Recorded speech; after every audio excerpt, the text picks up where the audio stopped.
Hello, I'm Margot Politis. Welcome to Study English IELTS Preparation, where we look at the skills you'll need to write, read, speak and listen to formal academic English. In today's episode, we're talking about pronouns. We'll also have a quick look at homonyms and then take some time to practice using suffixes. But first, we're going to watch a clip about people who suffer from eye problems. The people in this community live far from the city, so it's hard for them to get medical treatment. They have no access to specialists at all, and they cannot travel because they are poor, and most of them have cataract and they are blind because of cataract, which is preventable. The resources aren't here really to take care of them. It would mean a major upheaval if they got to the stage where they couldn't be taken care of here. They would have to leave their home, their friends, their family and go somewhere where they could be cared for, which is miles away in remote communities. The professor is talking about the access of residents in the Mora community to eye specialists. He talks about the residents by using the pronoun they. Pronouns are words that can take the place of nouns. They're words like I, you, they, who, or what. We can use pronouns in a number of different ways, and they take several different forms. They can act as subjects, objects, or possessives. If we look at they, the subject form is they, the object form is them, the possessive form is their. Listen to the professor talk about the residents. They have no access to specialists at all, and they cannot travel because they are poor, and most of them have cataract and they are blind because of cataract, which is preventable.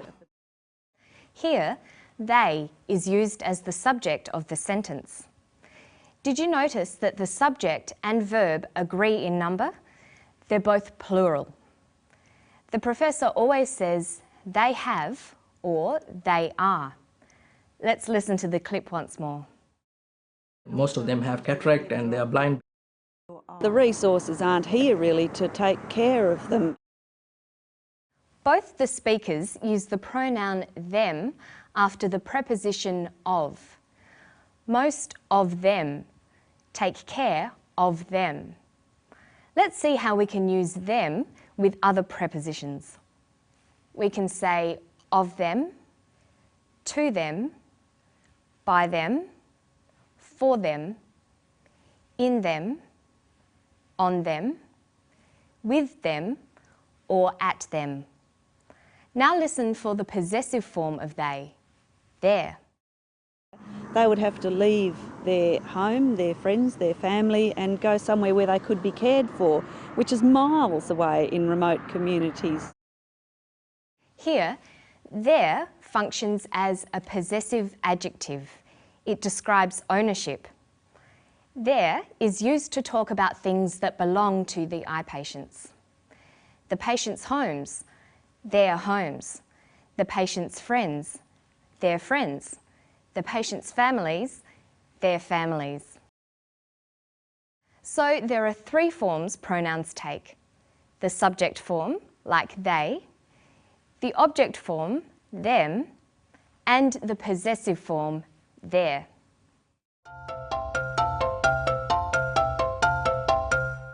The word their is a homonym.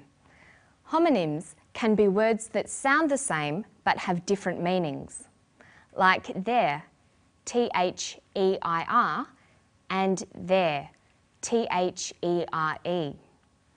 Julie is talking about their home, their friends, their family. Is that T-H-E-I-R or T-H-E-R-E? We know from the context that she is talking about ownership, who the friends, home and family belong to. So we know which spelling of their she is using, T-H-E-I-R. Their friends, their home, their family. Another example of a set of homonyms is H-E-R-E and H-E-A-R. They're both pronounced the same, here.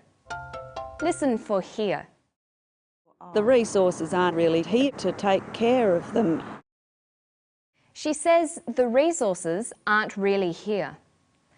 The context tells us that when Julie says here, she means in their immediate location. She is using H-E-R-E. The resources aren't really here. There are two different types of homonyms. The ones we've looked at so far are called homophones because they sound the same even though they are spelt differently. Some other examples of homophones are sight and sight, sail and sail, fair and fair, and through and through. So homophones are words that are spelt differently but sound the same. Another type of homonym is a homograph. Homographs are words that are spelt the same, but in different contexts, the word will be pronounced differently. Some common examples are read and read, wind and wind, live and live. Let's try an exercise about homographs. How would you pronounce the word in bold? She read the instructions carefully. We've already seen how some words are pronounced differently depending on their context and function. And when we looked at they, them and their, we saw how the form of some words will change depending on the context and function. Another way that words can change is by adding suffixes. Suffixes can be used to create a new word with a new function and meaning. First, listen for the suffix able. They have no access to specialists at all and they cannot travel because they are poor, and most of them have cataract and they are blind because of cataract, which is preventable. Cataracts are preventable. By adding the suffix able to the verb prevent, we form the adjective preventable, meaning able to be prevented. We can add the suffix able to a number of other words to form similar adjectives. For example, read becomes readable, count becomes countable, and recognise becomes recognisable. There are many other common suffixes in English. Learning suffixes is a quick way to expand your vocabulary. Let's take a look at two other common suffixes, ist and ism. We can use ist when we talk about the people who do certain jobs. So you could be a journalist, a chemist, a geologist, or a psychologist.